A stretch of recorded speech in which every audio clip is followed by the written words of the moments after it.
தேவனின் அற்புத படைப்பு. பரிசுத்த வேதாகமம் கடவுளை கொண்டு துவங்குகிறது. நாம் வாழ்வதற்காக மேலே வானத்தையும் கீழே பூமியையும் படைத்தார். முதல் உலகம் இருளாகவே, மிகவும் இருளாகவே இருந்தது. பறவைகளோ, விலங்குகளோ, சிறு குழந்தைகளின் சிரிப்போ எதுவுமே இல்லை. வெளிச்சம் உண்டாக கடவது என்று தேவன் சொன்னார். வெளிச்சம் உண்டாகியது. தேவன் இருளில் இருந்து வெளிச்சத்தை பிரித்தார். வெளிச்சத்திற்கு பகல் என்றும் இருளுக்கு இரவு என்றும் பெயரிட்டார். இவ்விதமாக முதல் நாள் உண்டாயிற்று. இரண்டாம் நாள் மிகவும் அழகுடைய உலகை படைக்க துவங்கினார். தண்ணீரையும் ஆகாயத்தையும் தேவன் இரண்டாக பிரித்தார். நீல நிற ஆகாயம் வெளிப்பட்டது. மூன்றாம் நாளில் தண்ணீரையெல்லாம் ஒன்று சேர்த்து சமுத்திரம், ஆறு, ஏரி, நதிகள் என்று தேவன் படைத்தார். வெட்டாந்தரையை மலைகள், குன்றுகள், புற்கள், மலர்கள், கொடிகள் மற்றும் மரங்களை கொண்டு நிரப்பினார். ஆப்பிள், செர்ரி, பீச் பழங்கள் மரம், செடி, கொடியிலிருந்து வளர்ந்தன.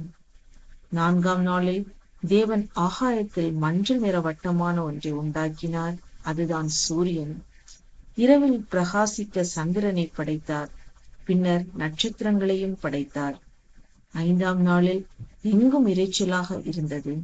அந்த நாளில் ஆண்டவர் என்ன படைத்தார்? ஆகாயத்தில் பறக்கும் பறவைகளையும் நீரில் வாழும் மீன் இனங்களையும் படைத்தார்.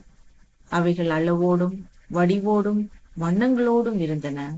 சுறா, பொன்மீன், நீல நிற பறவைகள் போன்ற பல இனங்களையும் கடவுள் படைத்தார். ஆறாம் நாளில் ஊர்வன மற்றும் பல வகை மிருகங்களை படைத்தார். மாடுகள், குதிரைகள், ஆடுகள், நாய்கள், பூனைகள் ஆகியவற்றோடு சிங்கங்கள், புலிகள், கரடிகள், முயல்கள் ஆகியவற்றையும் படைத்தார். அந்நாளில் முதலாக உருவாக்கின மனிதனாகிய ஆதாம் ஏவாளையும் படைத்தார். ஏழாம் நாளில் தேவன் ஓய்ந்திருந்தார். தேவன் எல்லாவற்றையும் நன்றாக படைத்து அதனை பரிசுத்தமான ஓய்வு நாள் என்று அழைத்தார்.